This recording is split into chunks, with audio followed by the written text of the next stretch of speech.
Masquera say Zimbabwe, welcome to our channel Zim Confessions and Deep Secrets. Kana katika kutanga kukwea pale channel, please don't forget to subscribe. Kana chumwa wa subscriber, don't forget to comment and share this video. Nasi Zimbabwe takuigirai nyaya ya Buritswa na the self-exiled former ZANU-PF political commissioner Vasevia Kasukuwere avabudo achikuruzira maZimbabweans kuti wangu achiresista kuti President Emmerson Mnangagwa wawanike wachipinda wachipinda mu office for a third term zviri unconstitutional. Vabuda Vakasukuwere vachitaura izvi mushure mekunge pane campaign iri kupushwa neMazanu-PF provincial structures pamwechete the women and the youth groups within the ruling party. Vari kuda kuti the 81-year-old President Emmerson Mnangagwa vakontinue kutonga kusvika mugore ra2030.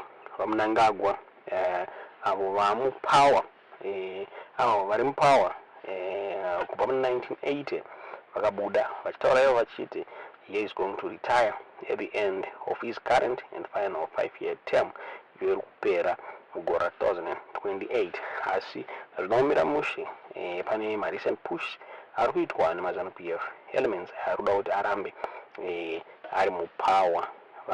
Zvinova izvo zvaraise ma concerns about a potential constitutional breach kutaura kwatiri kuita ZANU-PF in a 2/3 majority in parliament, and as a they could use this in order to change the constitution. So as Nagumira Moshe Vakasukuwere vakabuda vachitaura on his ex handle vachitaura ivo vachiti maZimbabweans should resist my efforts by Mnangagwa to extend his rule and to seek a third term. Achitaura this move is careless and dangerous. Vakanyora on his ex handle vachitaura vachiti the ill-fated 2030 mobilization by factional interests within ZANU-PF must be resisted. The current government is yet to complete a year in its second term of office. ED was sworn in for the second and last term of on the 4th of September 2023. To imagine that his minions are already running around motivating for a third term is careless and dangerous. This will require that we rise up and defend the constitution of Zimbabwe from this calculated assault. Politicians, the clergy, veterans of the struggle, peasants, business leaders, youths, women, and all citizens, this is the time to say no to this madness. Already, the cooking is underway, at times disguised as gastronomy engagements. The women and the youths are now being prepared accordingly. The multiple voices within the party are sending different signals, and sadly it appears ED is very much behind these shenanigans.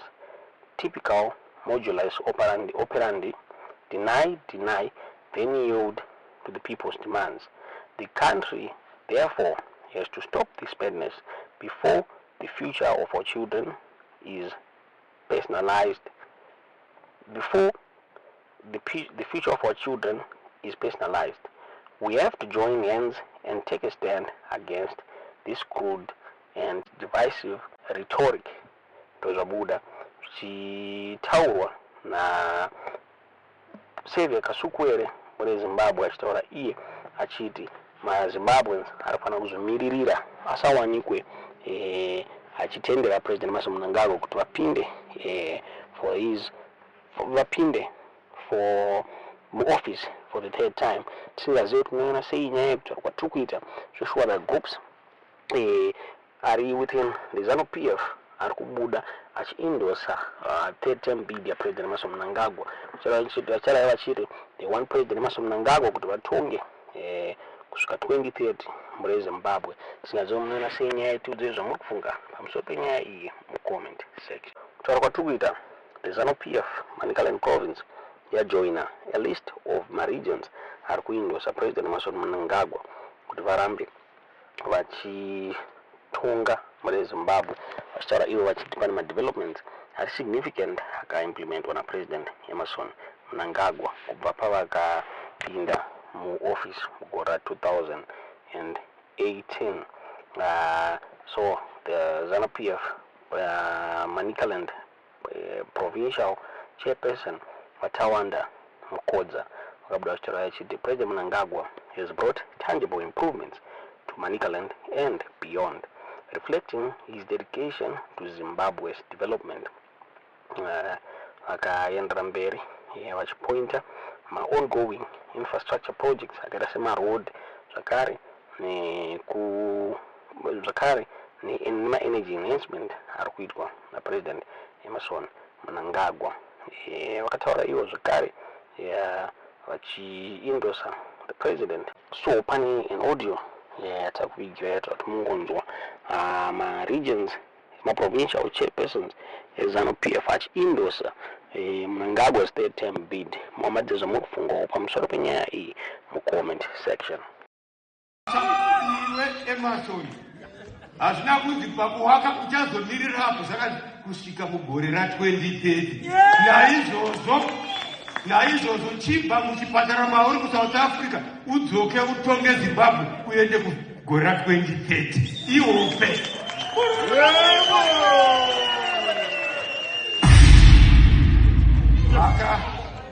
Hongu vakataura mwedzi wapera vari kwaMutare kuManicaland kuti ini ndiri gweta remutemo ndindakagadzira mutemo. Ini ndichazongoti kana pangu papera ndichanozorora. Vaitaura segweta. Isu hatisi magweta, tiri vanhu vavari kutungamira kuenda kuvision 2030. Tiri kuvakumbira kuti hongu muri gweta mune constitution yakavakwa nevanhu, asi kuti ibhiti zvakare mune muono wakabva kuna Mwari. Chikuru ivision 2030 constitution inogadzirwa nevanhu. Takurai mashoko sezvaari munovapa kuti vana venyu vakuMashonaland East vari kuti sekutaura kwakamboita Comrade Kings mugore ra1980 vachiudza Prince Charles awe King kunzi takura mashoko edu kuna mambokadzi kuti vana veZimbabwe vanoda kugara vachifara murunyararo. Imi takukutumai kuna Mnangagwa takurai mashoko edu ekuti vana veMashonaland East vakabatana nevana vekuMasvingo nevana vekuMidlands nevana vekuMati North, Mati South, Manicaland, Mashonaland, maprovinsi ese ari 10. Tiri kuti shoko renu nderekuti tinoda kusvika nemi kuvision 2030.